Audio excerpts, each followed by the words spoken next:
England में एक बहुत अच्छी स्टडी हुई है जिसमें देखा गया है कि जो एक स्टेरॉयड जिसका नाम डेक्सामेथासोन है उसको अगर हम लो डोज में लगातार 10 दिन तक देते हैं तो जो कोविड-19 के वेंटिलेटर पे पेशेंट्स हैं उनमें लगभग 33% मतलब 1/3 पेशेंट्स की जान बचाई जा सकती है, उनका डेथ रेट कम हो सकता है। और इसके अतिरिक्त जो पेशेंट ऑक्सीजन पे हैं उनकी 1/5 मतलब 20% रिडक्शन इन मोर्टेलिटी मतलब उनका डेथ रेट कम किया जा सकता है। इस स्टडी में देखा गया है कि जो 2104 पेशेंट थे उनको हमने इंजेक्शन डेक्सामेथासोन दिया है और जो लगभग 4000 या 4200 से ज्यादा पेशेंट थे उनको डेक्सामेथासोन नहीं दिया गया है। और ये रिजल्ट देखे गए हैं उन 2104 लोगों में जिनमें डेक्सामेथासोन दिया गया है। सबसे अच्छी बात है कि ये ड्रग बहुत ही सस्ता है।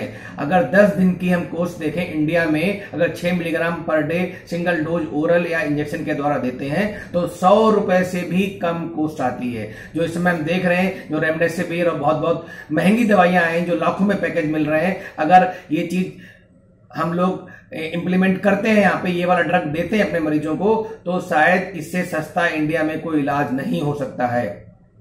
हमें पता है कि कोविड-19 जो बीमारी है वो हमारे फेफड़ों को अफेक्ट करती है और फेफड़ों के अंदर जाके ये इन्फ्लेमेशन करती है, मतलब वहां पे निमोनिया करती है, फ्लूइड बनाती है। उसकी वजह से अंदर हमारे बहुत सारे इन्फ्लेमेटरी मार्कर्स जो हैं बॉडी में बढ़ जाते हैं, जिसको हम ओवर रिएक्शन बोलते हैं अपनी इम्यूनिटी के अगेंस्ट। उसकी वजह से बहुत सारे जो स्टॉर्म जैसी स्थिति उत्पन्न हो जाती है।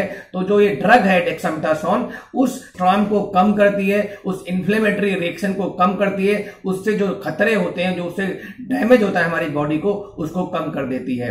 और इसका इलाज डेक्सामेथासोन का जो ड्रग है इसका उपयोग बहुत सारे अन्य बीमारियों में पहले से भी किया जाता रहा है, जैसे अस्थमा है, एलर्जी है, रिमोटाइड है और बहुत सारे कैंसर्स हैं, ल्यूकीमिया है, लिम्फोमा है, मल्टीपल माइलोमा है। इन सब में हम पहले से भी इसका इलाज करते रहे हैं।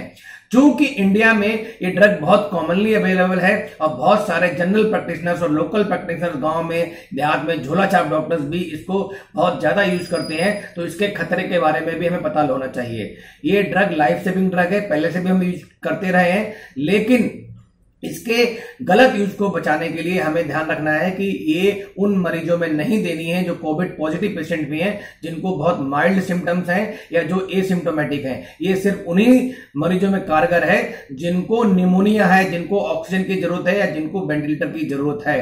क्योंकि हमें पता है कि अगर हल्की बीमारी है, कोई लक्षण नहीं है, बहुत कम लक्षण है, तो इसका मतलब कोविड-19 ने लंग्स को अभी तक इन्फेक्ट नहीं किया है और कोई बहुत बड़ा इन्फ्लेमेशन स्टार्ट नहीं हुआ है। तो इसलिए अगर इन्फ्लेमेशन नहीं है तो इस दवाई का कोई रोल नहीं है। तो उन मरीजों में ही हमें इस इलाज दवाई को देना है जिन मरीजों में निमोनिया या एआरडीएस है या जिनको ऑक्सीजन की जरूरत है। इसके साइड इफेक्ट हैं, जैसे जो डायबिटीज पेशेंट है खास करके उनमें ये शुगर को बढ़ा देती है। तो डायबिटीज पेशेंट्स में खासकर ध्यान रखना है कि उनकी ब्लड शुगर मॉनिटरिंग होनी चाहिए और उनमें ध्यान से देना है। इसके अतिरिक्त और बहुत सारे साइड इफेक्ट करती है, जैसे हमारी भूख को बढ़ा देती है, हमारे अंदर चिड़चिड़ापन आ जाता है, इंसोम्निया, नींद नहीं आती है। इसके अलावा बॉडी फ्लूइड्स का रिटेंशन हो जाता है, मतलब स्वेलिंग आ जाती है हमारे एंकल्स में, जॉइंट्स में या फेस पे।